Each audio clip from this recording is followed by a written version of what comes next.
Previously on Projects and Problems. Did I find? Oh boy, tires are hot garbage. They're gone. The rollover support has been up for so long, so I bought one. Oh. And it's not closing.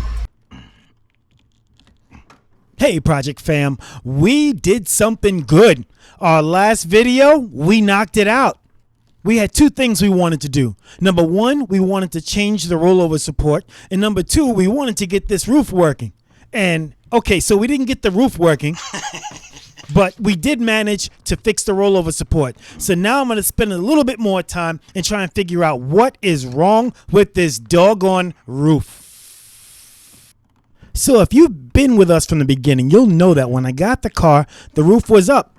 It was up. The windows were up. No issues. So how did I get the roof down?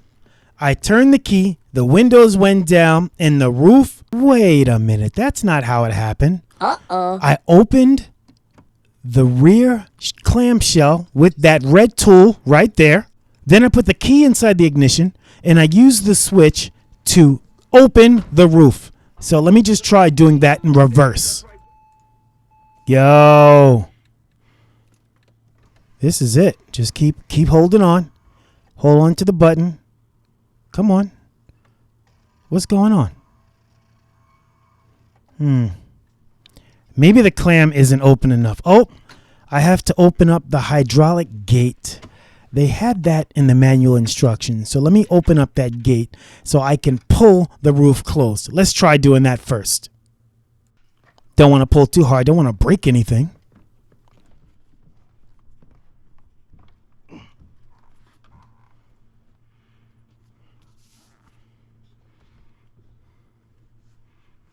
You guys are in it just like I am, trying to figure this out. I don't even know how this roof thing works yet. It's a mechanism that I haven't figured out. In my last video, I alluded to the fact that maybe it was low on hydraulic fluid. So I have to take off that rear cover in order to find out if it's low in hydraulic fluid. That's what I'm doing right now. Some odd 30 minutes later, I managed to get the cover off. Upon examination, I realize that it is not low in hydraulic fluid and it's not leaking fluid anywhere in the trunk area. I'm back to square one. Back to square one. So if that's not it, what could it be? All right, so with the clam open, right? Open. Okay. All right. Okay, it works. I knew it works, but I want it to work consistently. The wings close on the side. Okay. But that rear clam is not moving. See that little... Okay, let's close it again. Oh, it's losing power. I know you all have your idea right now of what the problem is. Obviously, I know what the problem is because I recorded this earlier, but I couldn't figure it out at the time. Why is this thing not going up?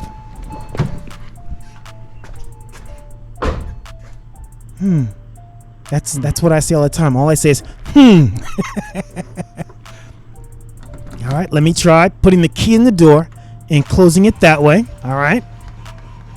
That clam should go down. Nope. All right, I'm closing the roof and I get no power. Oops, that scared me.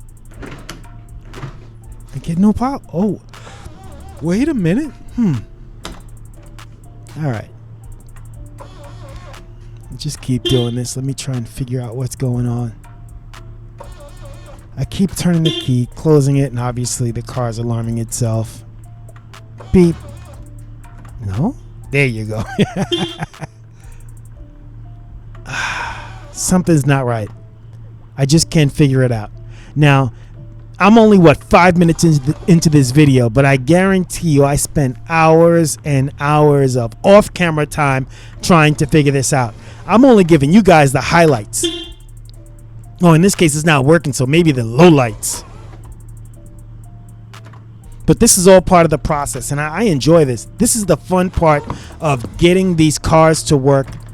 What is wrong with them, trying to figure them out. That top is looking a little raggedy. Okay. This thing is not going down for nothing. Check the terminals. No, it's not off. I mean, typically in an accident, either a terminal might get jarred or someone might, want to move the roof manually and they don't know how to do it, so they'll start taking things off when they don't know what they're doing. Now that opened up pretty quickly. That was confident. I like that.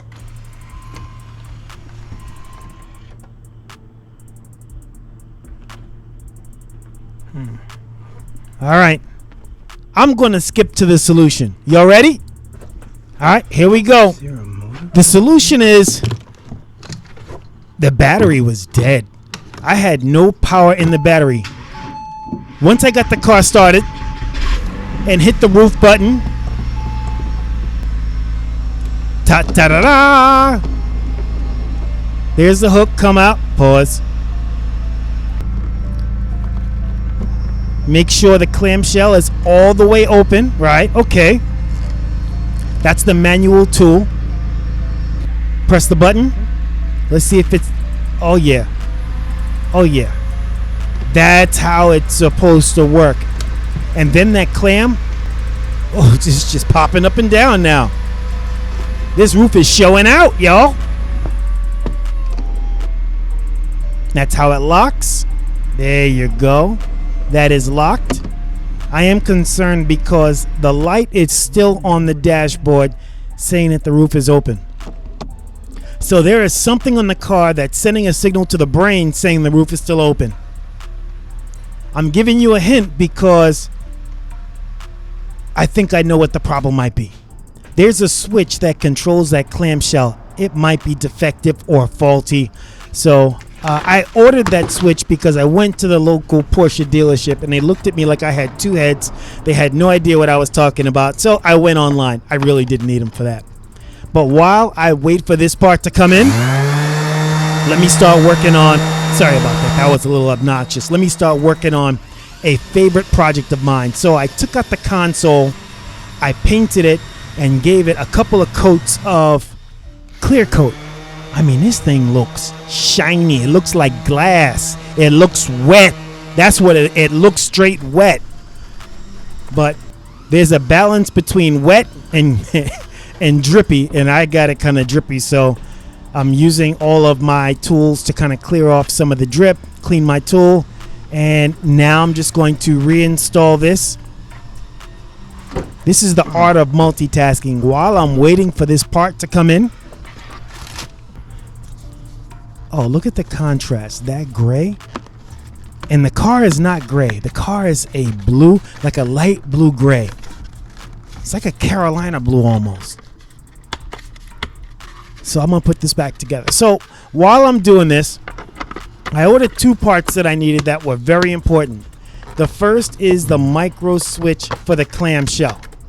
The clamshell micro switch might be the answer to all of my problems. The second thing oh, wait, pause. If you ever take off that armrest, the key is pulling the cloth through the back using that tool right there. And once you pull it through with that tool, that little hook, you can put the pin in. All done. All right.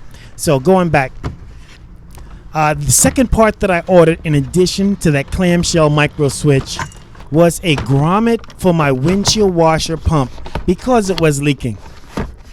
Not a big deal, but I like to get rid of all the lights on the dashboard, and the fact that I could not hold windshield washer fluid for the windshield or the headlight washers, and the light kept coming on was a problem. So I ordered that grommet. I ordered the micro switch, but in the meantime, I realized that this console painted the body color of the car. That contrast, that little light blue section, that thing is really nice. I think that's probably one of my favorite parts of this whole transformation, is just painting that little console, giving it a few coats of clear coat, making it really shiny, and using that as a contrast in the center of the car. Like, I love that. Now I'm just putting everything back together. It's gonna take about a week for that part to come in from the Porsche dealership. I'm okay with that. Adding this trim to the side of the handbrake.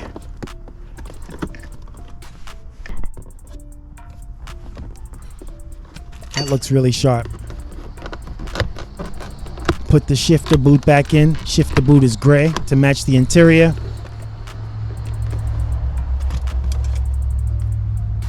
That's nice. Put the little rubber cloth back in the bottom of that access door. Now you know when the camera's out, time to take some pictures. This job's almost done. Oh, that looks nice. That really looks nice. Again, my painting skills are getting a little better. Another thing I realized is when I'm not in the car, to put the alarm in the car because it shuts all the lights down and it won't drain the battery as much. So I'm trying to work on this battery, keep it juiced up as much as possible. So in today's video, we realized that it wasn't low in hydraulic fluid. The micro switch might be bad. We reinstalled the interior trim that was painted to match the color of the car. And now we have to do is wait for 2 parts to come in. And yo, I think we're almost done.